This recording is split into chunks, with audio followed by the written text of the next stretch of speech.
Welcome to Ear Biscuits, the podcast where two lifelong friends talk about life for a long time. I'm Rhett. And I'm Link. This week at the round table of dimmed lighting, I'm gonna bring you into the world of my trip back to North Carolina. 3 weeks. As I said, is a long time to be anywhere, but hey, when you haven't seen your family since Thanksgiving of 2019, there's lots of stored up energy and love to give, so you gotta go back home and you gotta make sure. You know, there's all these conversations, are we gotta have enough time, and there's no holiday, so it's not like there is July 4th, but there's no like gift giving holiday. You can give gifts on July 4th. Christmas tradition type stuff. The gift of freedom. The logistics of holidays tends to overimpose on just a simple enjoying life with relatives. That was the thesis going into our trip. I think in practice, there was some business to take care of logistically and emotionally, actually, back home. Some of which I anticipated, some of which I didn't, and some of which I'm still processing. And of course, I save all of my deepest introspection for this venue, Rhett. Right. Now, if this is your first episode of Ear Biscuits, welcome. We never do this. I'm honored that this is the first one you're dipping your toe into. And when we do things in life, like go on trips, we then do episodes about them, right? Two lifelong friends talk about life for a long time. Last week, I talked about my trip to North Carolina, which was I loved it. Action-packed, fun. There was a fire, there was whitewater rafting, zip lining, golf. A lot of people have been getting on me lately about the way I say golf. People are like, Noel, I don't. Golf. I grew up in Bowie's Creek. Say it. Golf. Yeah, we don't say the L. I guess I say it without the L. It's a dialect. It's the way that we talk, golf. Yeah, I could say golf, golf, golf, golf. Golf. But it's unnecessary, so I say golf. But I do pronounce the H in white. White. So today's episode is Link sharing his trip. Now, so if I saw you, speaking of your trip, huh? Serendipity would have it that we were on the same flight back home. So what? Why didn't you say anything? You didn't even, with the masks and all, it's hard to recognize you. I remember having a conversation with you at the airport, so hopefully you do remember. Yeah, so after our trip, we convened and then just happened to be on the same flight back. Really, so close to each other that we were able to like put Shepard and Lando in seats next to each other, you know. And it was interesting because I could just see it on your face. Yeah, what? Well, first of all, I think we were all ready regardless of how a trip has gone, at this point in my life, I'm always ready to go back home. I start thinking about the routine and I start thinking about and I'm not even a routine-oriented, sort of predictability-oriented guy, but yet I still miss a lot of the conveniences and things that I've kind of mapped out. And I'm not even on that end of the spectrum. For you and the rest of the meals. I am. And you had 1 week on me. I'm blowing the end of the spectrum. You had one additional week on me. And also, based on what you have hinted at without telling me, it seems that there was heavier things going on. I have said that, haven't I? But and coming back home, especially after being isolated in your home, and I like my home and I like the people in my home, and we found a way to make it work and optimize things. And I like to optimize things, but even beyond that, when you got these two precious dogs. That you have Christy's like, is Jasper gonna remember me? She would always say that. I'd be like, yes, he's gonna remember you. You don't have a lot of faith in your dogs. Of course they remembered us. And Sokka the cat even seemed a little happy to have us back. But the dogs were ecstatic, we walk in the door and they're like making fools of themselves. Happy peeing on the floor. Yeah. It's like, I would love to get so happy that I just pee on the floor. Pull my pants down and then pee on the floor. Not just pee in my I wouldn't pee on my pants. That seems a little too intentional. That's what the dogs do. I'm like, they just can't help themselves. They love us so much. Hold on, do they both do this? They both pee in excitement? Happy pee, yeah, it's definitely a dog thing.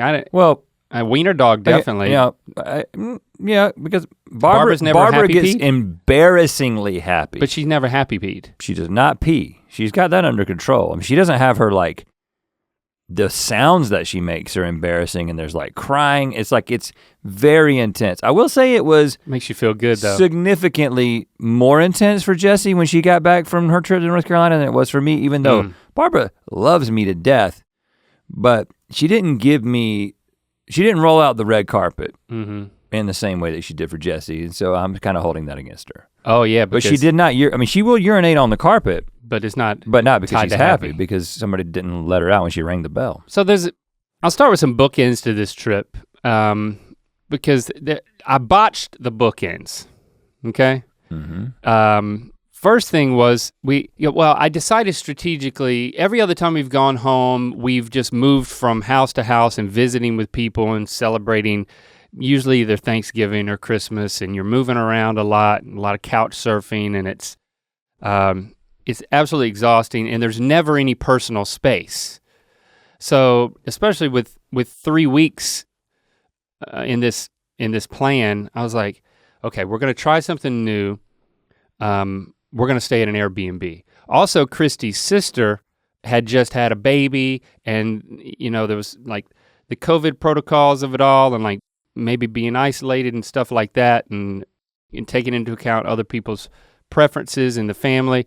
And basically just having a newborn in their house meant that we couldn't stay at their house anyway, where we normally stay. But this seems like a genius plan. Can I just say that? Renting an Airbnb. I've never done this, but I feel like this was a smart move. I mean, we did the Airbnb in the mountains, but yeah, it was different. I feel like more people, if you can afford it, it can be should pricey. do this. But I gotta say, I think that many families would be insulted by you deciding to stay somewhere else. And I think that people just need to just relax and just I'm not saying this happened in my family, I'm not saying this, but I think that for most people, there's a reservation to make the choice to do what you did, to stay at an Airbnb, especially when you gotta visit multiple people. Oh gosh. Even if you're gonna go and they have room and it's just one family, I think that having your own space, I think it only contributes to the time together being sweeter than having to just be up in each other's space. I think the quarantine experience also informed this, that, okay, we're all in the same house so much more that we learn to respect people's boundaries and be grateful that we have a house where everybody can have their own private space and to retreat into. So having a renewed sense of that importance, that also informed the trip. Now that was not botched. That was brilliant planning. So on the back bookend, one of the things that you should do if you're booking an Airbnb is book it for the entire trip. Like, don't book it for 3 weeks minus 1 day. So we Jenna's like putting her head down. It's not Jenna's fault. You didn't do this, I did this. Link did it himself. I took it into my own hands. I don't know what happened, but we're flying out. Numbers, dates are numbers. Flying out on the 23rd, but I put the checkout on the 22nd. Did not know this, never occurred to me until noon on the 22nd. The oldest kids were, they're still asleep. They sleep till noon. Right. And this is one of those days where we weren't getting up and visiting family, and all of a sudden there's like this aggressive knock on the door, and it's the cleaning lady coming to clean the Airbnb, and I open the door and she's like, I'm here to clean, and I'm like, well, we're booked through tomorrow. Yeah, and she's you like, you definitely took the wrong posture in this situation. For some reason I was so confident, which was just stupid. I should have immediately known that this is my fault. Right, yeah. But it took me a second, and she was like, yeah. And then I pulled up the thing and I was like, oh crap, you're right. We'll be out of here as soon as we can. So then I'm like waking up the older kids. But at least you were not in Cancun, and I made the same mistake on my honeymoon. Right. I was in my bathing suit with the sculpture in hand when this happened to me, but I had to stay at a seedy hotel in the— You had a sculpture in your hand? I had just done the sculpture class. Oh. And I was like holding a sculpture and finding out that I was supposed to be on a plane.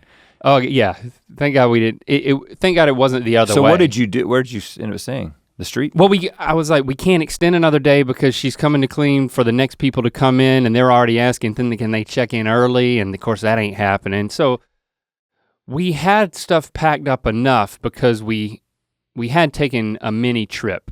There were a couple of mini trips in there where we had to pack everything up and visit relatives a little further away, which I'll tell you about.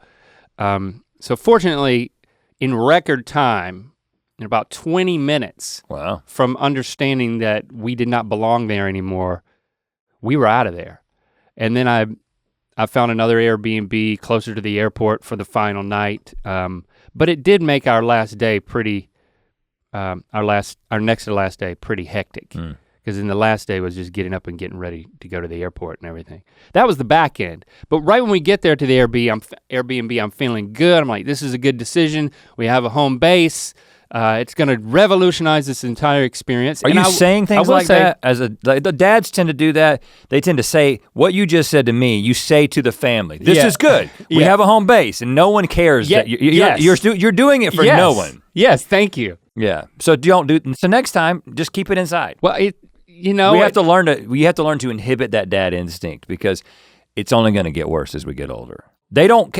I've just noticed every time I start trying to talk about how good the plan that I made is, everybody starts walking away slowly.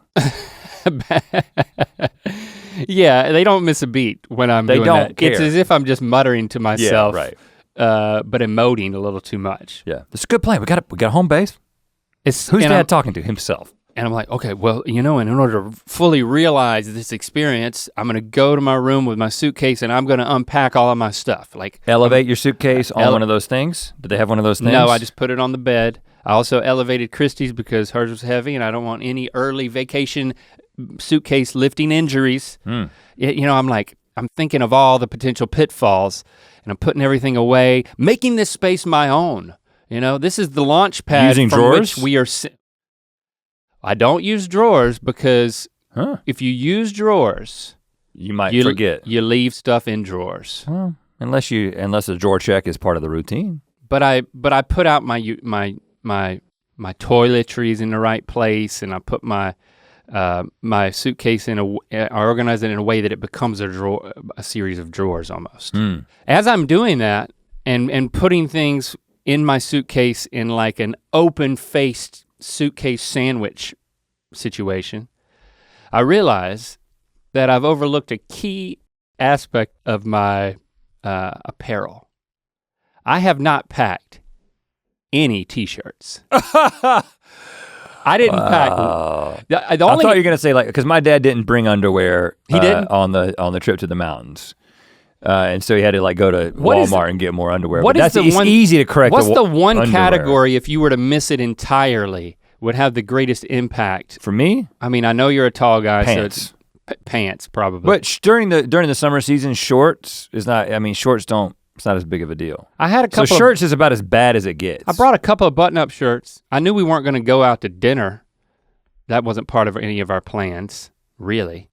It was more of like visiting people and t-shirts. The only t-shirt I brought was the one that I was sleeping in and the one I was gonna sleep in when the one I was sleeping in was being washed. What's your packing system? How did you forget t-shirts? I saved the most important thing to last because in my mind, the t-shirts are the most important part and I need to make a big stack of those. Well, I know you got a lot I use them to pad other things. You got a lot of systems for things, and I don't have a lot of systems, but can I just give you I think the reason I don't forget clothing on a trip, now I'll forget other things, toiletries, medicine, whatever, but I don't forget apparel because I have the toe to head check. So I'm just like, you have all the shoes that you want, and the flip-flops, everything that can go on your feet. You don't have to walk through it, I understand.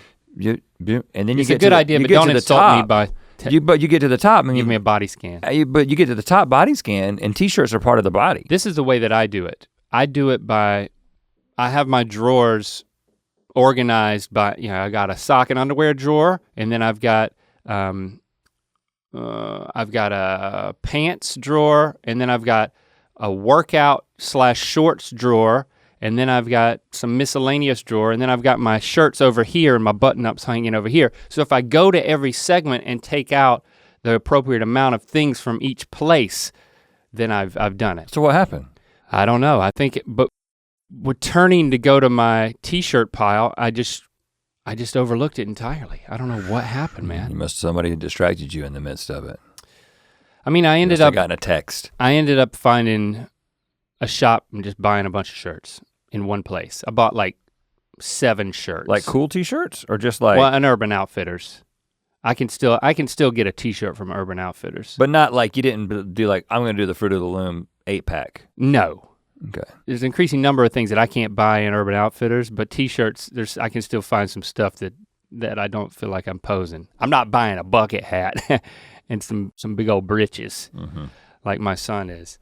So it started and it ended in shaky ways, but there was definitely some highlights to this thing. I'll stick with the Airbnb. Lando came up to me on the first night and he says, "You know, Dad, together is a beautiful place to be." And I felt, it just warmed my heart. I'm like, you thought he had like come up with so this. sweet, but I could tell by the look on his face that he was doing some sort of bit. And then I look over his shoulder and there is a picture. Here it is, I took a picture of it. Oh, it's one of those Airbnbs. There's a decor decision that's being made. There's a picture that says, it's just a brown frame with a green mat and then a white page that just has lettering on it. It's just words. There's no other decoration. And the words say, "Together is a beautiful place to be." That is the piece of decoration. I understand the sentiment. This would have upset me because I'm very anti words on the wall in the house. Well, I don't like messages. I don't like messages hung on the wall. Lando thought I hate them. Was hilarious. I think it's ridiculous, but it can go to extremes, it turns out. The only type of decoration in this Airbnb are motivational text-based I'm out. Pictures that Lando had covering them all up. He had committed them all to memory, and then he just starts spouting them off to me because he found it very funny too. I think I'm not gonna say it's a Southern thing. It's a Southern thing. But it's a Southern thing. And a Midwestern thing. We were, we're driving through all these like new neighborhoods that they're building that we were talking about last week, and I passed one neighborhood and they had a front porch. It was one of those new cookie cutter houses, like, oh, we're up to date. Everything's brand new. On their porch, they had a vertical sign that was probably 4.5 feet tall and 1.5 feet wide. And in vertical letters on their front porch, the sign said, "Not welcome." I've seen those too. It said, "Porch." I swear to you, they had a sign on their porch that just said, "Porch," and it was that big, propped up next to their door in an intentionally decorative way. Why have art when you can have font? So Lando, I mean, I guess when you're, this is a full-time Airbnb. It was well designed. Except for the words on the and wall. Renovated, but this was a choice that I question.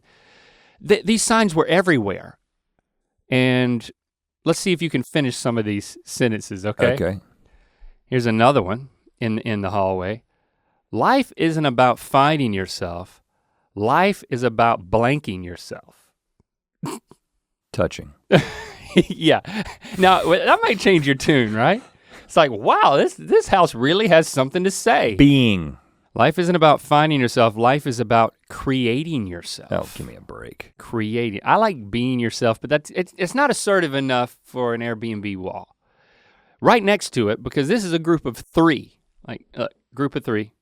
Don't look at it. Oh gosh, what were these people thinking? Life is better when you're blanking. Fishing. It's not a tackle box themed house. Loving. Shabby chic, I think is maybe the word, but Ing? Life is better when you're eating. When you're loving, that's good. When you're eating, yeah, that's your mantra. Touching yourself and eating. At the same time. This is saying a lot about you. I've done it. No, this one is life is better when you're laughing. Okay, all right. I mean, we got to agree with that, right? Yeah, but the business life is better when you're eating. I don't know what it is. I'm not a natural rebel, but I just don't. To me, the reason I don't like words on things is I don't like people thinking things for me and like telling me like, it feels like I'm being prescribed a bunch of things the way I'm supposed to think about life and I'm supposed to be reminded that I'm special, and I don't want that. I feel insulted by it. I guess that's my problem with it. If you have a problem with that, then you wouldn't like the Wi-Fi network name, which was Jesus Link 1. And I don't know if they made it that because they knew you were coming. It was like for me. I think it was just like link in like the internet terminology. Does that mean the only way to connect with Jesus there is through the Wi-Fi? He only responds to Wi-Fi in this house? Prayer doesn't work? I did connect. Okay, all right. I'm not done, Rhett. Even with this trio in the hallway, in a world where you can be anything, be yourself. That's a little lazy. Happy. But it is gonna be that sappy. Joyful. In a world where you can be anything, be kind. That makes me want to be unkind. See, that's my problem. You tell me to be kind, I'm like, who came up with that? Give me their address. It's just I'm gonna aggressively knock on their door. It is heavy-handed. It's lazy decor. And especially to do it everywhere. It's tacky. That's the big thing. I believe it's come tacky. on now. I believe it's tacky. Is anybody ever in the world, like would you go into the Louvre Museum and they're like, this is the section where people have written motivational words onto things? No, because nobody gives a damn about that. Because it's lazy and it doesn't take any, it just doesn't, it's not expressive, it's prescriptive. If I want advice, I'll ask somebody. Come on now. I just feel preached to. And even without the Jesus Link 1 thing, I feel preached to everywhere I turn in this house. I didn't write this in the review, by the way. Maybe I should addendamize it. Well, a lot of people like it. I'm not done. They're very popular. Here's another one. Collect beautiful memories. Close moments. And then they had a coffee set, and guess what? The coffee mugs, which is pretty nice, hefty pottery. This is a different category for me. Every single one of them had words written on them, like this is different to me. Espresso yourself. This is okay.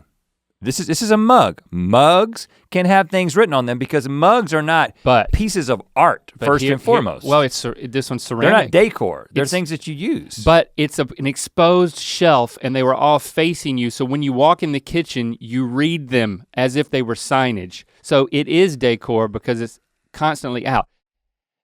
I guess it would be espresso yourself.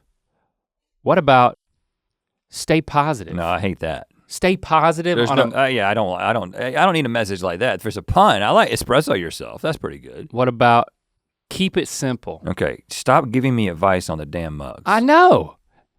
And last but not least, I like you a latte. That's good. Okay. I mean, I don't even like puns, and that's coffee that's related, right? Yeah.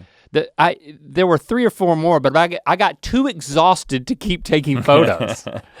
But I really, when your son ambushes you with a comedic bit about it, it was a milestone moment in the vacation. I was really proud of Lando to go into comedy mode, and he found humor in it. And he memorized all of them, and then he would just speak in the inspirational language of the decor. Hey, and listen, if I'm wrong about this, obviously these are popular. They sell them everywhere, Cracker Barrel especially. If I'm missing something, if I need more, and don't say we are a united front. If we need more words, we're against it in our lives on the wall. Tweet at us. Okay. # Ear Biscuits. Just tell us why we're wrong. Now, if it's the thing above the toilet about if you sprinkle when you tinkle, no, that's okay. Please be neat and wipe the seat. That's okay, that's different to me. Go to mythical.com and get this travel mug. I don't care if you're not traveling. You can travel from wherever you are to wherever you need to get this, and then you can bring it back to where you were with it, and it won't spill, and then it'll open up and you can drink out of it. It says things on it, but again, it's drinkware. Yeah, so that's okay. It says good mythical morning. There's also a Mythical one at mythical.com. We should sell in the Mythical store a wall art font thing. That says something. Don't put text-based art on your walls. It's a PSA. That's ironic. I like this idea. And it's that whole decor of like. It looks exactly the same, but when you get close, you realize it's somebody who's making fun of the whole thing, and it's the only one in the entire house. Put your boys in your hands. Mythical.com. A couple other highlights from my trip. I'm still sticking with the Airbnb. I haven't even gotten to my family yet. Lincoln was sick with a cold at the beginning. Your family gave it to him. Well, and my family got it from another family. And that's how cults work. And we all took COVID tests when we got there, and we were all negative. We know for a fact he didn't have it, but we kept him at home because he felt so bad, and we didn't want to give anybody that we were seeing a cold. Mm-hmm. We gave him NyQuil. I think that had something to do with this, but he started talking about all the crazy dreams he was having when he'd wake up at like noon and see us. But let's see, he would stay up so late. That's why he was sleeping late and just hanging out with his friends. But one time he texted his friends and he said, "I've been in a car accident and they put me on a stretcher and they threw me through the window and I'm in bed now. And I don't know what's going on." And he actually texted this to his friends. He sleep texted his friends because that was the dream was he was in a car accident and then they put him on a stretcher and they threw him through the second story window that's beside his bed, and he landed in the bed and he was so scared and disoriented that he texted his friends for help. And so they're like receiving the message at like what would be like he's got your genes, 4 in the morning.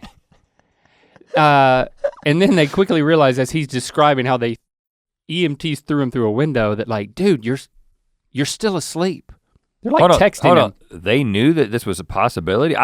No, they didn't, but it was the way that he was texting, it was coherent, but the message was so outlandish. I would have assumed it was a joke before I assumed that he was sleep texting, because I didn't know that sleep texting was a thing. I talked to him and they were freaking out at first, because the first text is, "I've been in a car accident." That's big. Mm-hmm. Yeah. And why would he text, the next day, Chrissy and I are downstairs and it's like 11 a.m. and Chrissy says, "Lincoln just texted me and said that there's something on his light, and I told him I'm not going up there because she's watching some show that she was really into, and Virgin River." Christy and her Virgin River. Wow. It's like, I thought it was the second season. It's still a virgin? Apparently. Things move slowly. Wow. They're really drawing that one out. It's like a lazy river, I guess. She's like, "So I'm not going up there."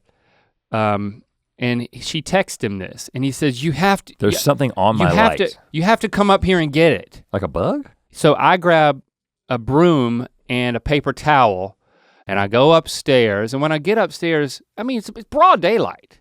It's 11 a.m. I look at Lincoln standing there beside the bed. He's facing the other direction a little bit, but I didn't really notice that because I'm looking at the light and I'm like, and I have the stuff to come to the rescue, and I'm like, "Lincoln, there is nothing on the light." And I look at Lincoln and he's not awake. He had a text conversation with Christy about a hallucination on the light. This is fascinating to me. I said, "Lincoln, there's nothing on your light, son. Go back to bed. Or actually get up, it's 11 a.m. He went back to sleep for another hour. He was still sick. I'm not a sleep expert, but it feels like this is a step or two beyond sleepwalking. And the sleep texting, there's a level of focus. I looked into it a little bit. That happen. That makes me. Is it just because he was sick? I think those were factors, but this is something he's gonna have to like manage. Is what I'm getting at. I mean, especially in a foreign environment where if you're a little disoriented and so you don't know, he wasn't used to where he was and he was sick and he had some NyQuil or whatever. I don't think it's cause for alarm. Like my aunt TC, we were telling my family about this and my dad was like, "Well, when she was growing up, she would sleepwalk and she'd sleepwalk right out the front door onto the street. So it can get. That's what I'm getting at. Yeah, I gotta keep an eye on him, which we do, so You everything. gotta take his phone and, everything's and gonna be like fine. tie him down. Sleep texting, but yeah, I mean, people are known to like, there is such a thing as sleep sexing. Like you could have sex in your sleep. I think I've done that. It's happened, according to the internet. A couple other highlights of my trip. We saw my brand new niece, Sylvie, sweet little baby. Like it's been so long since I held a newborn that I was a tad bit nervous. Right. And then there was a sign that was like, always remember when you're holding a baby, remember the gravy. Well, and you were like, okay, this is gonna be okay. I told Christy that I was like, I actually feel a little nervous holding the baby because, this was just between me and her. And then so when we walk in the door and we're all seeing the baby for the first time, she's like, Link said he was nervous holding the baby, so he's gonna have to sit down before we give her to him. Listen, this is a good call. Trust me. I was not, I didn't fight it. Holding a baby is exhausting. Mm-hmm. I guess when you're that anxious about it. So I do have footage of being entirely conked out on the couch next to a newborn baby, which is so cute. I want to give that gift to all the YouTube watchers of Ear Biscuits. Sylvie and her older proud brother Nehemiah were hanging out with them. Definitely a highlight. Seeing my dad, we had to drive and we spent 2 nights at my dad's house down in North Myrtle Beach, where he is permanently living that beach life. We had a blast down there. The kids couldn't get over how warm the ocean was. Oh, I was like I told you kids, you're gonna love this ocean. It's so warm, you're not gonna remember how hot it is.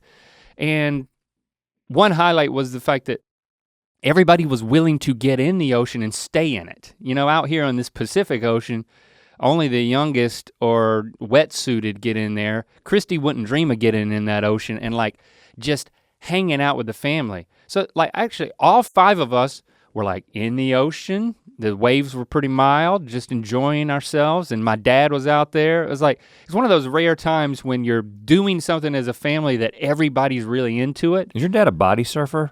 He didn't body surf, but he has, yeah. He seems like a body surfer. He could body surf. So he was just a waiter? I think, we were waiting. We were just kind of waiting, just kind of chilling out. The waves were a little too tame for that. I don't know if you remember the last time I talked about seeing my dad at the beach talking about his golf cart.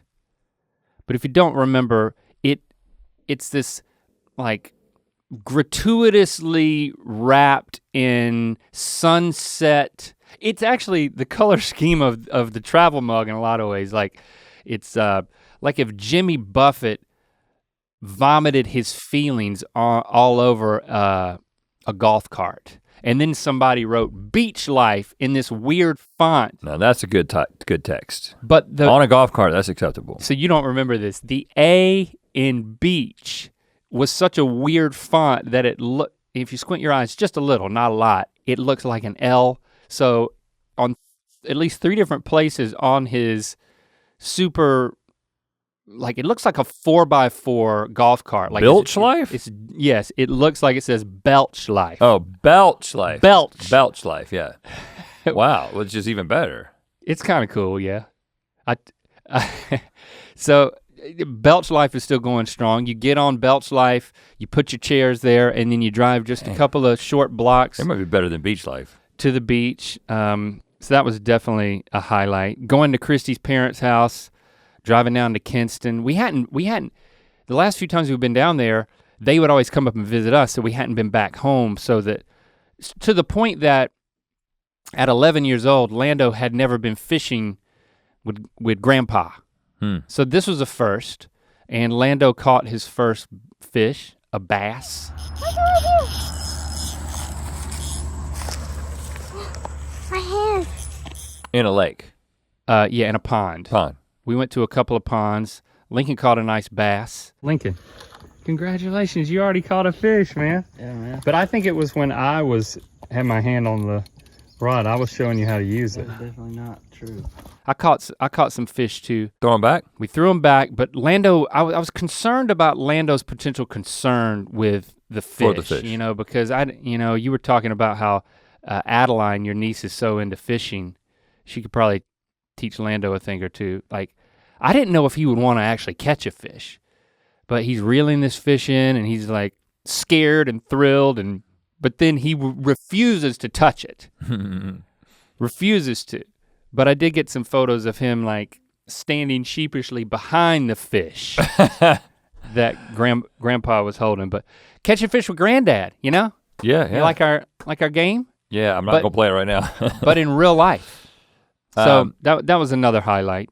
Was he upset with, because, so when we fished at that trout pond and it was against the rules to not keep the fish because that's the business. They charge you by the poundage. Is this a farm? Of trout that you walk away with. Okay. And this is a private pond and they give you a bucket to put the fish that you catch in. So listen, growing up, all kinds of fishing, all kinds of pulling hooks out of fish, all kinds of gutting fish. Like my relationship to, killing and gutting and eating a fish was something that from a very early age I was okay with. But I've kind of removed from it at this point. And it was like, there's like a bucket of the trout that we had caught. And it's just like, these trout are not doing well in this bucket. And then they're gonna be doing really bad when they get filleted and we take them home and eat them. So yeah, our kids don't have, Shepherd is kind of in his biology to just immediately kind of adjust to it and be like, this is awesome, we're catching fish and I was we're gonna surprised eat at how well Lando did, but he was concerned about the hook. And I feel it because when I caught a couple of fish, there was no discussion, but I was like, okay, Grandpa, you're gonna be the one touching the fish. I'll be honest, I did not even touch the fish. Yeah, he gets it honest. Grandpa had gloves on, which helps you, I guess, grip the fish and protect yourself from hooking yourself. And I don't know what I'm doing, We were retelling that old story of like when I hooked Lincoln in the back of the head when he was like 6 years old with Grandpa. You remember that story? Yeah. So, that scared him. Going to visit Nana was great. You remember when our studio was just a few blocks from Nana and Papa's house, Mm-hmm. and she would always want us to come there for lunch, and she would always make that meatloaf. Oh yeah. She insisted. I was like, we'll just bring food. We don't want you to, last time I saw Nana, she didn't have a walker. Now she's got a walker, and mentally she's sharp, and so it's always nice to like converse with her, and she's getting older and she's got a walker, but she's tenacious and she's sharp. So it was, and the fact that I didn't want her to have to cook, but she insisted on it. And then she breaks out that thin fried cornbread. And I almost forgot that existed. It's been so long since I've had some of that good fry bread. And like my kids didn't know what it was. So that's another highlight is just, you get a sense now that every time you go home, when it's once or twice a year with the oldest relatives, and Nana is now the only remaining living And how old is she now? grandma. Oh God, Gotta be almost 90. 89, I think. Yeah. She, it's like, okay, she's giving us the gift of making a signature meal, and actually she made, and then we came another time and she insisted on making beef roast, another signature meal. And there's just sense that like, okay, I don't know how many more of these I have in me if you're only able to come once or twice a year. Let's make this special. And it definitely was, and so there's this exercise of going home, seeing how everybody's aged a little bit more, or in some cases a lot more, and just cherishing what we've got, knowing that nothing lasts forever. So that was a really sweet time. And I knew that it was kind of setting up for when I visited my mom and when I visited my Aunt Vicki, that's when it was gonna, there was potential for things to get more heavy and for us to enter that headspace and of like, okay, all good things must end at some point. Of course, you know, it was last July, like in the 2020, when my nanny passed away, and because of the circumstances of COVID and because of Christy's personal health and things we were dealing with at home, yeah, all of the factors came together. But even if you probably just isolated COVID, that would have been enough to prevent all of us, and even me alone, going back for the funeral. So I knew that this will be the first time of going back into Nanny's house since she's passed away. And I knew that not much had changed in the house. Because Vicki hasn't been living there. Well, I'll get to explaining that in a minute. But I knew that, okay, this was potentially a really emotional moment for me because I didn't know how much would come up that I hadn't experienced. Because, you know, there's a level of it just, you know, experiencing the loss of Nanny, I didn't know how much I'd processed it, how real it had felt because we were so isolated and separated. And none of the traditional grief practices I was able to do. Like I kind of had to invent my own. And I think we talked about some of that last year, either in the year end or as it was happening. I honestly can't remember. I know we talked about it at year end, but the mitigating factor or the other factor is, yeah, what you're saying. It's like, now my Aunt Vicki lived with Nanny and took care of her for like her entire end of life. She was able to stay at home when they brought in hospice at home. She didn't have to go and stay at the hospital and die at the hospital. She was able to pass away at home, and a lot of that was due to the fact that like her youngest sister, Aunt Vicki, who had lived with her for over 50 years, was there to take care of her. It's kind of amazing that like, okay, there's 9 siblings, Nanny is the oldest, and then Aunt Vicki is the youngest. She's 7 years older than my mom. Mm-hmm. So when Aunt Vicki was 21, she moved in with Nanny and Papa and my mom, who was, I guess it's 14. There was an interesting dynamic there that I never knew anything about. That's like, okay, now my aunt's living in the house. It's like all I ever knew growing up from my youngest age was visiting Nanny and Papa in the house that is still the house that I went back to. Like my entire life, that was Nanny and her house. That was they were associated with each other. Nanny didn't have a license. Like if she drove anywhere, she rode with Papa until he passed away in 1998. And then after that, it was just her and Vicki would drive her everywhere. They worked at the same shirt factory in Lillington for like over like 30 years, like inspecting shirts and putting on buttons and coming home and doing it again the next day. When Nanny retired, that's when Vicki became the lunch lady at one of the lunch ladies at Triton High School.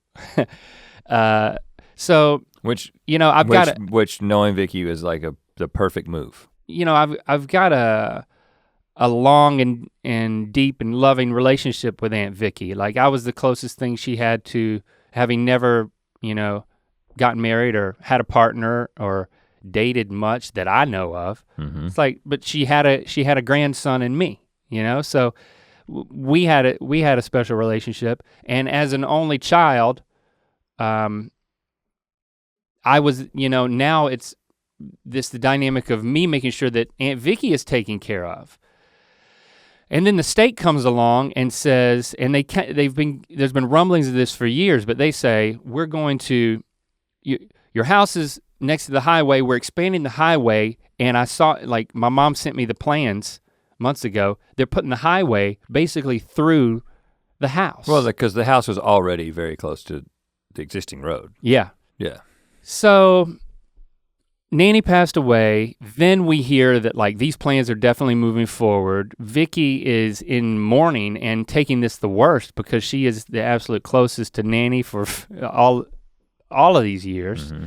And now like the place that harbors all of their shared experiences is being taken away from her.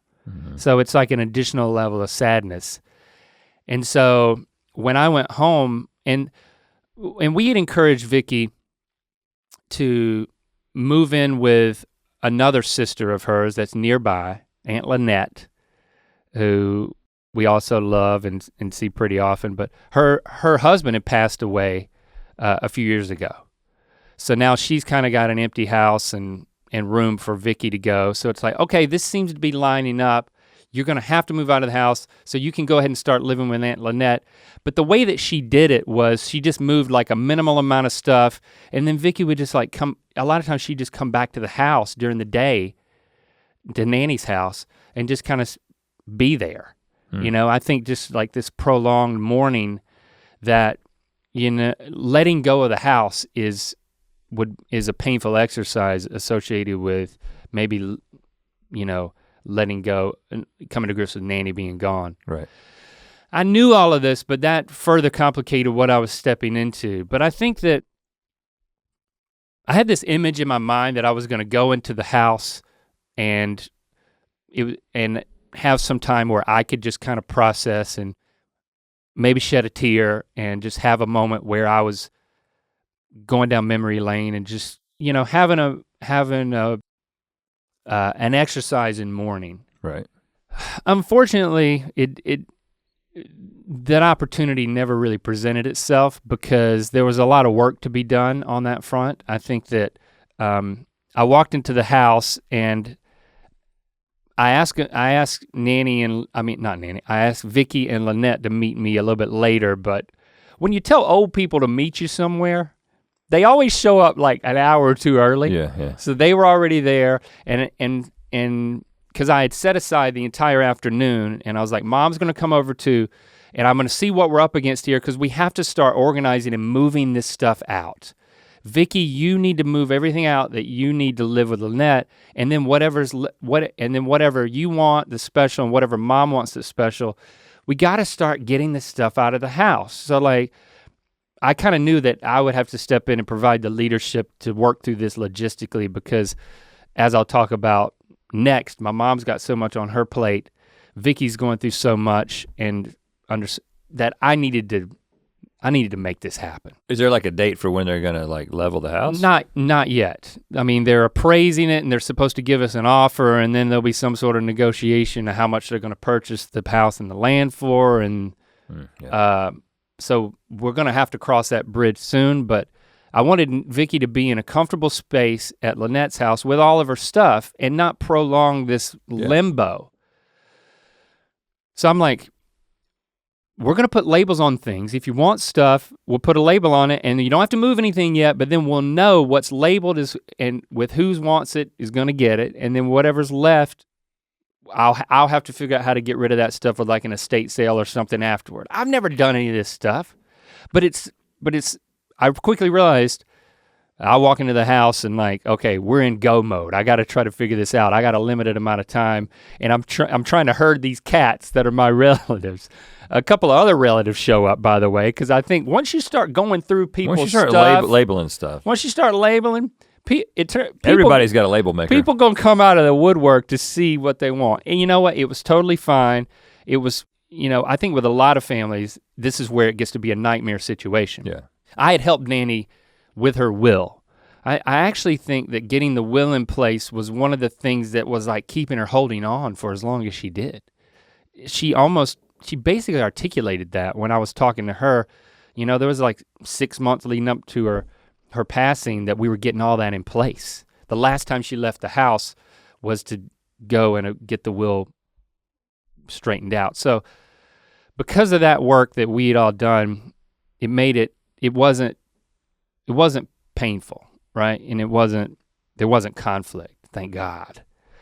But still, it was, just the task was so difficult that you kind of had to keep your emotions, that there just wasn't room for that at that point. And then I realized even after labeling stuff, I'm like, okay, I've got to find an entire other day to come back and actually box stuff up just for Aunt Vicki to move out. Like I literally have to move her out. Mm-hmm. So then Christy and I came back, and it actually turned out to be a special time when we were like boxing up all of her stuff and then getting movers to come and actually move all of it and going through her stuff. Something that could have been very painful, I think, because it was kind of like I was able to step in and love her in that way, that it made it a positive experience. I felt like I was actually able to help. I mean, there were times when she would break down crying and I would be there for her and like we could encourage her. But when we were also getting this job done, that like was a very tangible way to say, we have to move on and we're in this together and I'm here for you. So she didn't feel like she was being forced out. Well, I mean, and if she was, we can blame it on the state. Yeah. It was actually kind of nice because I didn't want her to live alone. So that was it wasn't as difficult as I thought, and because it just couldn't be, it had to be what it was. So maybe there's still some emotional work for me to do, and I do think we had our moments, and Mom and I had our moments, and especially when you're going through, and like I found some keepsakes, like when I was a little kid, some stuff toys that I would play with, like a few of those things, and like my granddad's, there was more stuff I found of him that I didn't find when he passed away, like all of his deputy sheriff badges. Wow. Like he had one that's a belt buckle. I got an official sheriff buckle badge. And we're looking through old photos, and like I'm taking some digital pictures of old photos because they're not my albums, but I want like a version of it. But yeah, I definitely find myself thinking, wow, look at all these really old photos of all these people I will never know.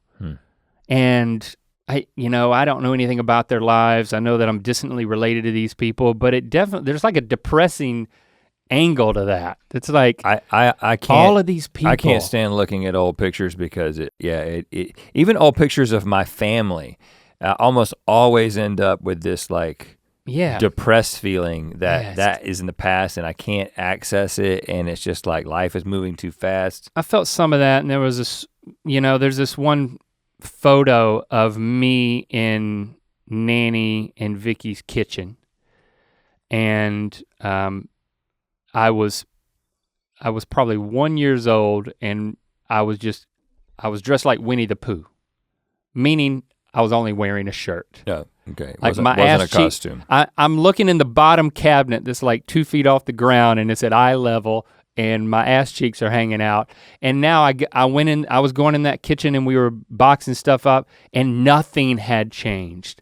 Like for all of those years, from the moment they built and decorated their kitchen with the red countertops and like strawberry wallpaper, like nothing ever changed except how big my ass cheeks got. Right, and you typically wear pants when opening fridges now. But there was a sweetness to looking at photos of Mom, and like I found the like the bulletin or the brochure from when my mom and dad got married. Like it had their wedding vows in it, and like the guest book. I was like looking through the guest book of like, because Mom didn't keep that, but Nanny kept it in the bottom of a chest. And it was surreal. It's like, okay, I don't see anything of my parents being together, just maybe a couple of pictures. And here I am looking at like the newspaper article of their engagement announcement and their wedding day, and looking at the wedding order of service and everybody who showed up. But I don't know, it was the pictures of people that I didn't know that somehow in that moment felt more poignant to me. Like, these people are long gone, and I never knew anything about them, and it's like, what, you start to think things like, what difference does it make? You know, it's like, there's a temptation to start thinking that type of stuff, you know? So there was a little bit of that, but it's a little depressing to say, okay, and some of this stuff is just going in the trash. You know, some of the stuff that you kept for 50 years, these things on the wall, like Aunt Vicki kept her shot glasses. She doesn't drink at all, but she collects shot glasses from everywhere that she visited. We kept all of those to move into Lynette's house, but it's, you know, death is a part of life, and also we're at an age where we're assuming the responsibilities of helping our aging relatives move into their next phase of life and death.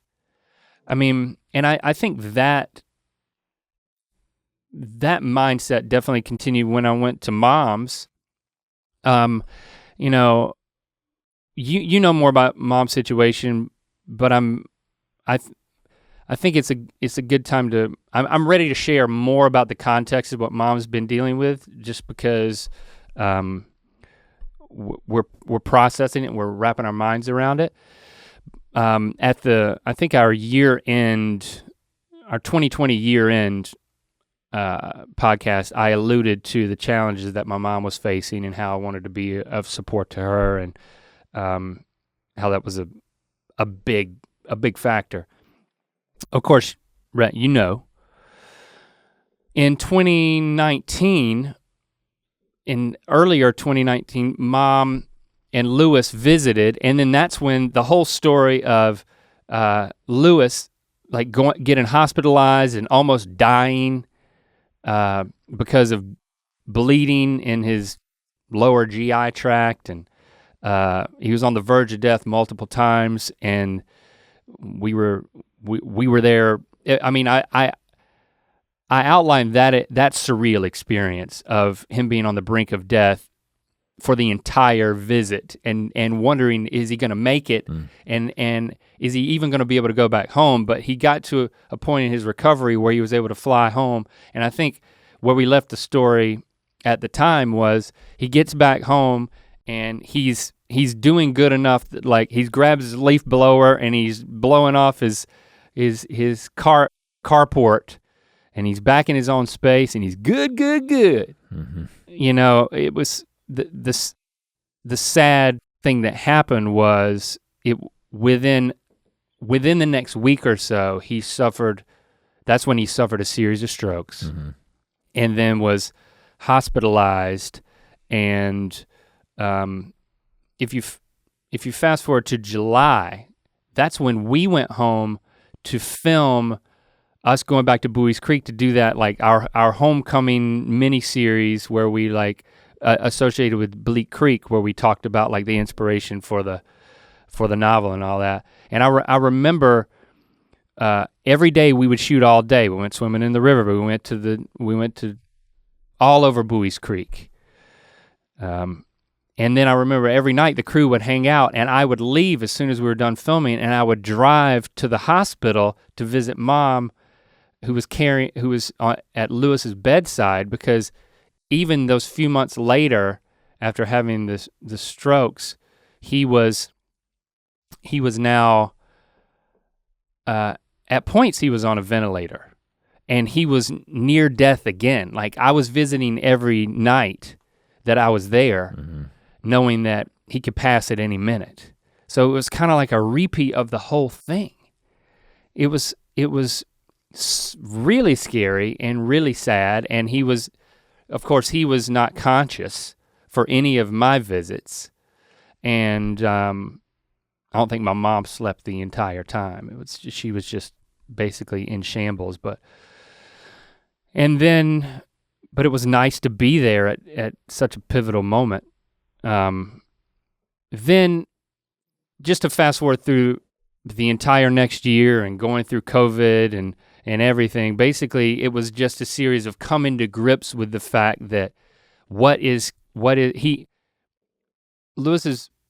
got out of the hospital, he made it out, he made it home, he went through some therapy for his strokes, and then he eventually left the therapy centers and then came home, and you would have therapists visiting and nurses visiting, and over the course of the last, I guess, 2 years, year and a half or more, the amount of external care has gone down as we've come to grips with what his life is going to be like from now on, like his capacity. I don't know, when we visited him in Thanksgiving in 2019, he wasn't doing well, but he was at home. He was extremely skinny. It was like shocking to see him, and he wasn't very communicative, and it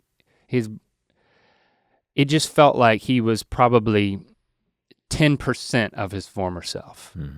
And even since then, mom's and come to grips with how he needs to be cared for, and her being the primary caregiver for him and nurse for him to help him do basically everything he does.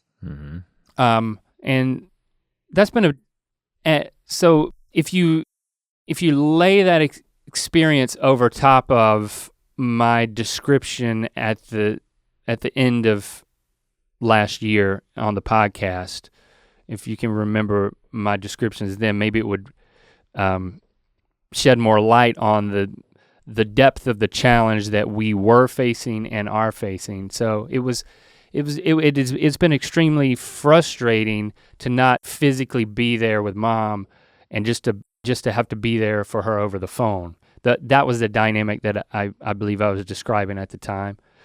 So I knew that when we came home, there's only so much you can learn over the phone, right? So I felt like I would learn a lot more being there and being able to spend an extended amount of time and observe the challenges that mom faces and bring fresh perspective to how I could suggest changes and start to look into how she might get more help. There's somebody that comes in, basically a sitter who sits with Lewis and makes sure he's good to go and okay, so mom can like run errands a number of times a week. I was encouraged when we went home that like Lewis he'd gained his weight back, and he was able to call the kids by their names. Oh wow. Okay. Which was very encouraging. And he only really speaks when spoken to, and he'll like he can answer questions more yes or no. Are you hungry? That type of thing. He's not a conversationalist anymore. He can't use a phone anymore, much less a computer. So it's really sad. But it's also very poignant it was poignant to know it and hear it from mom, but then to see the level of commitment and care that she has for him, that like coming to grips with this is what their life together is going to be like from here on out. It's not really gonna get better at this point. We pretty much know that. And if we don't know exactly what a slow decline will look like, but I've drawn tremendous levels of inspiration from my mom, first of all, always, because of who she's been to me and the sacrifices that she's always made for me. But like, this takes it to a new level. The fact that she does everything for him, he can feed himself, and he can get up out of bed, and he can stand with a walker, but usually she's moving him from a bed to a wheelchair, but just being willing to follow through on her commitment to take care of him, to be there in sickness, not only in health, and her attitude associated with it. I mean, my mom's she's the sweetest person, but at a certain point, even the people with the sweetest hearts break. And sometimes I feel like they're at risk of breaking the most because their hearts are so big, you know. So I think that's been my fear for my mom, is that because she's such a big-hearted person, that there's more of a risk of her experiencing that much more pain. And she clearly is going through an unimaginable level of pain, where she describes to me that it's like, she says, Link, there are times when I can see the old Lewis. I can see it in his eyes, like he comes back to me. It's almost like she's describing someone who has Alzheimer's, even though he doesn't. It's just that dynamic is at play with if stroke impacts certain areas of your brain. And I was like, Mama, how often does that happen? And she's like, well, maybe once every few weeks or a month, I'll see that glimpse, you know? And she's able to take care of him at this particular stage. But the fact that her heart, just as broken as I know it is, the fact that she's still able to exercise and live out loving her husband I've never had the privilege of seeing that so up close. So I think I knew it was going to be difficult for that reason, but it's a beautiful thing.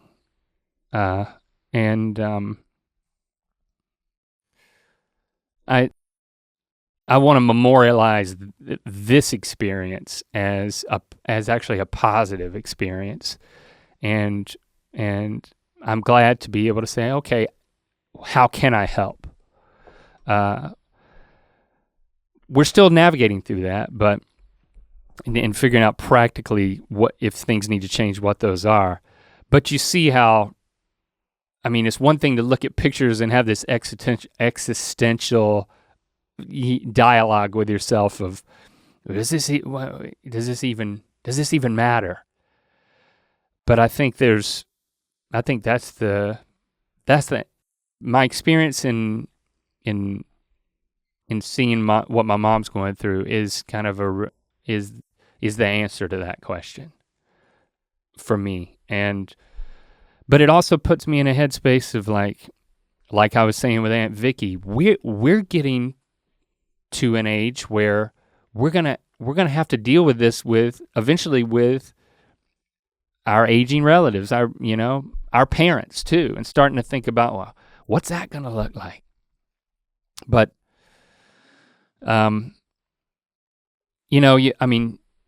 especially as an only child, I feel like, okay, it's gonna be on me. Christy has a sister, you got a brother. It doesn't, maybe in some ways it might complicate things, but do you think about that? It's still a little early to make plans, but then when you're blindsided by what happens to Lewis, of course anything can happen at any time, and it's just, okay, these are decisions that we're gonna have to run point on for our families. Yeah, well, I think about it quite a bit. I would say over the past few years,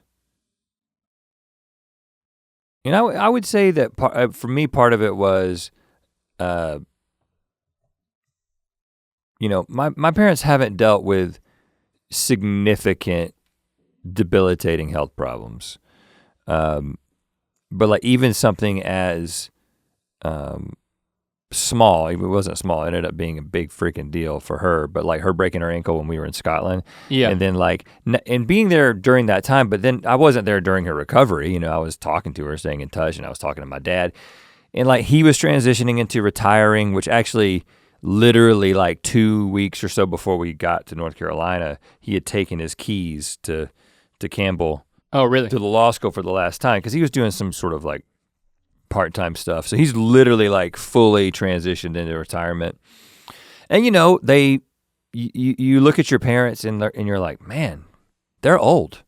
You know what I'm saying? Like the way that you perceive them in the way that they sort of present themselves physically, the way that they talk, you begin to be like, oh, I have elderly parents. You know what I'm saying? And it's interesting because I had a conversation with my dad about this aspect of how you perceive yourself getting old. And he was like, because my dad is a tough son of a bitch.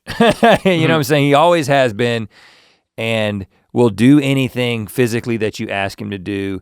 He's 75 years old, but like when he was here a couple years ago, like he walked all the way down the hill from my house to the main street and then back with Shepherd. It's like, this isn't something that typical people of that age do. Yeah. And like we played golf together. He was gonna go whitewater rafting with us, but he didn't because his back was a little bit messed up from golfing, because most McLaughlins really know how to swing it. But he was talking about he's like, I still see myself as an 18-year-old kid. I think that's important. And until you do something stupid. Right. Well, but the thing is that, but we were talking about that in relation to my mom's health, which is fine. But she has a little bit of a different attitude. I mean, for the past 10 Christmases or so, she'll throw out this could be my last Christmas. I'm like, Mom, it could be anybody's last Christmas. We all could die. But yeah, there's this. I think it's a running joke with her. Yeah. When I just talked to my dad this morning, he just got back from the hospital, had surgery for the first time in his life. McLaughlins hate hospitals. And we don't like getting sick, so we don't get sick if we can't help it, right? Oh, okay. We don't like getting hurt, so we don't get hurt if we can't help it. But I'm sure I'm gonna be doing a podcast on this at some point. He's had kidney stones, and so has my brother, and they're like, it's only a matter of time. Oh. So they're like, they just can't wait till it happens to me because it's been so painful for them. But he went in and got the surgery where there were so many kidney stones in one kidney that they basically opened him up and took them all out of one of his kidneys. And it just happened yesterday. And so and then he just came home from the hospital. They let you keep 2 days ago. Yeah, they gave them to you in a little beanbag and you play cornhole with it. So that's a no, I guess. No, I don't. Well, yeah, I don't know. You could probably get him. But I was just talking to him about being in the hospital, and he was like, it's no fun. And he's like, and he says, I'm not gonna do this again. He said, this is hard when you're 75 years old. So I think that there's been a number of things in the past few years that it begins to register that you're like, okay, these people are not gonna be around forever. And when you get to that stage in life, sometimes things happen, like what happened with Lewis, that suddenly your existence and the relationships that you have with everybody else changes dramatically. Like your mom's lifestyle has changed dramatically. Yeah. My parents haven't experienced that. And then I start to think like, well, it's, if mom outlives Lewis, and then it's like, well, is she gonna come out to California and live with me? And like, we have so much other stuff to talk about. It's not like we're making those plans. We're not talking, we haven't had a discussion at all about that. But it's like, I start to think about things like that. It's like, well, but for older relatives, like I know for your mama Nell, she was in a nursing home that like your parents could visit, and like I even visited Mama Nell a couple of times. Yeah. Like she seemed all right in there. Well, she liked to watch television. Okay. She basically in the retirement home, she was doing exactly the same thing that I had only ever seen her do, except sans the whiskey and cigarettes. She couldn't have whiskey in there? I don't think so. No smuggled. You had to go outside to smoke. Yeah. But in her house, she would sit in her chair and smoke cigarettes and drink whiskey and watch television. And in the retirement home, she would just watch television. So it probably wasn't as fun. But no, yeah, and that was a long time ago, and I don't remember it well. I do because my dad's also an only child, right? So I remember thinking like, oh, my dad has he's had to do this. He's had to take responsibility for his mom because there was nobody else to do it, She never lived at your house for any period of time, did she? No, it was literally like, it was a place in Lillington, like halfway down the road from. It was like 3 minutes away. I know your dad jokes about coming and living with you in sunny California if he outlives Mama Di. Yeah, and he's only half joking. But yeah, I mean, the thing I've been thinking about mostly with them at this point is, especially for my dad, because he's the one who's kind of transitioning from like having this daily routine of like being a professor, and now he's like retired, and he's like, I mean, because when we were in the mountains together, and I was like, all right, we gotta get up at we need to be on the road at like 8 o'clock. Or he's like, I guess I gotta get up early. He's like, I've been getting up at 9 o'clock since I retired. So he's enjoying it. He's like, and he gets up and he's like, I take my time, I go on a walk. So he's beginning to sort of figure out what his life is going to be. And I think it's only a matter of time before he gets a little stir crazy and has to do something.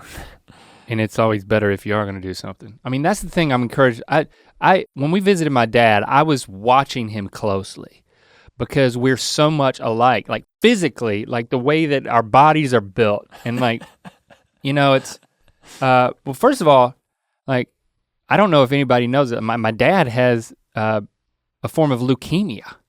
Mm-hmm. Like he was diagnosed it was 2019, I believe he was diagnosed. It was lymphocytic leukemia. Turns out he only has to take a pill. And then he got his blood count straightened out, and now he's been going in for checkups every 6 months, and like he's actually doing great, and it's very treatable. It can be managed with just a pill. Like he never had to do like chemo or radiation, or I don't even know the ins and outs of the specifics of treating right. The typical leukemia, but it's a little different, and he's taking a pill. And so he's doing great. He still works. He still like works on houses. He like moved his entire business down to the beach, but he does it on his own terms, and he doesn't have a crew anymore, but he's active. And he's not, and that he enjoys it. I think it's that level of engagement. I don't think he would, even though he's golfing more and he's on the beach a lot, and of course their main thing is still shagging the night away. Yep. And that is a dance. It's a dance for those of you from England. But I'm like watching him closely, and like, what is he able to do? And I was like, Dad, I noticed you got a limp. And I'm like, oh crap, am I gonna get a limp? And he was like, I was working on something, and like a screw got caught in my thigh or something like that. It was like a barb or something. And then he's like, then we went on a trip to the mountains, and it got swole up, and it got infected, and I ended up having to go to the doctor. And it sounded like one of those things where if you didn't get the infection treated, it could have been bad. And he was just getting over that. So screw thigh. Other than that, which he's basically almost recovered from, like he typically doesn't have a limp, and I'm like, okay, that's good. The limp is not normal. At his age, he's still able to walk to the pizza shop when the kids he made his signature ribs, then we made homemade peach ice cream. We each ate 2 bowls of this ice cream. We're like completely stuffed. And then Lily says, you know what I could go for right now? We're like, a bed? It's like 9 o'clock at night, 10 o'clock at night. And she's like, pizza. Yep. And I laughed at her, and like I just thought she was saying it. Maybe she was kind of serious, but she was just saying it as a joke. And the dad was like, well, we can walk 2 blocks that way, and there's a pizza shop. And then Lily's like, do they sell it by the slice? He's like, of course they sell it by the slice. If you let me take a shower, we'll all walk over there, Jack. Yeah. And Lily and Lincoln looked at each other like, is he serious? And it's like, okay, yeah, we're gonna walk a couple of miles here at like 11:30 at night by the time everything shakes down at home and he takes a shower. And then so like we're going out there and we're getting pizza, and he's moving and shaking. Now this is something that if you're gonna become more like your dad as you get older, I think that you know, that's not that quality of 11:30 pizza is not something I associate with Link Neal that I know, right? That's coming from somewhere else. But you've got those genes to be flexible enough to, first of all, be willing to go. But like, I've eaten with your dad before. I get the impression that he's a bigger eater than you. He's not I'm a one plate man and I'm done. He's actually slowed his roll a little bit. Cause I'm like, Dad, if you lost weight, he's like, I'm just, you know, I'm keeping it slim.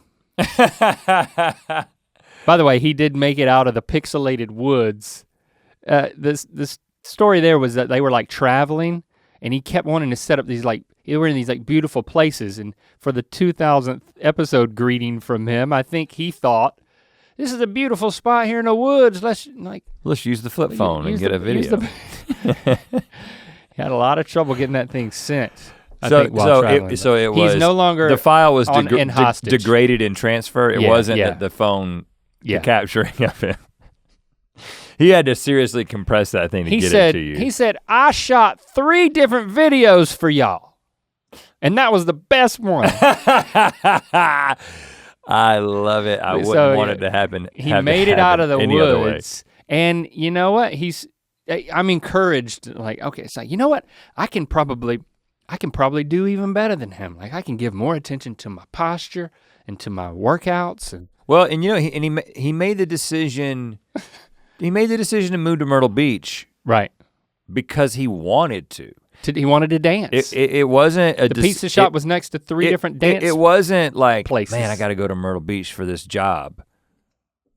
Right. It was like, you know what? I can move to Myrtle Beach. Like, that is a thing that I could choose to do. And his wife is the kind of person that's just like, okay, let's do it. Well, no, she's like, I want this too. Guess who bought, you know how Dad, remember he had that like convertible banana yellow Corvette? Yeah. Even if you don't remember, you can immediately picture it. And he sold that years ago. Guess who has one now? Nancy's got a yellow Corvette. Nancy bought one. Like a new one? Because the new Corvettes look like it's an old one. They almost look like Ferraris. It's an I don't know anything about sports cars, but I saw a new Corvette. It's like a circa 90s. They don't look the same anymore. Hers is red, but yeah, it's like they are peas in a pod. I'm so happy for them. Find somebody who likes Corvettes and move to Myrtle Beach, if that's your thing. But one day I'm gonna have to figure out what's your Myrtle Beach. What kind of what's your Corvette? But before that, I'm gonna figure out how does my dad need to be cared for? You know, it's like. Nana's gonna need to know how to be cared for, and I'm gonna observe what Aunt TC and Dad decide there and how that plays out. But it's like, okay, I gotta see, one of these days I'm gonna have to make sure that he's taken care of, you know, and it's like, man, we're really that old that we gotta start figuring that stuff out. Mm-hmm. Yep. But I mean, plenty of people have done it before us. It's just you find the right people to talk to, and I think we can figure it out. But it's sobering. It was just in summary, I think it was a sobering trip. It was you know, when an ambassador visits somewhere, it's called a something trip, whatever that's called. It felt like that. It felt like I was you know, I had a few missions that I needed to accomplish in addition to just loving and being loved on. But I mean, that was the part of it that made it all worthwhile, was the fact that we do love each other, and warts and all, aging and all, challenges and all. And so it was difficult. I wouldn't call it a vacation. I would call it more of a reconnaissance mission. But using that criteria, it was a success, and I'm grateful to do it.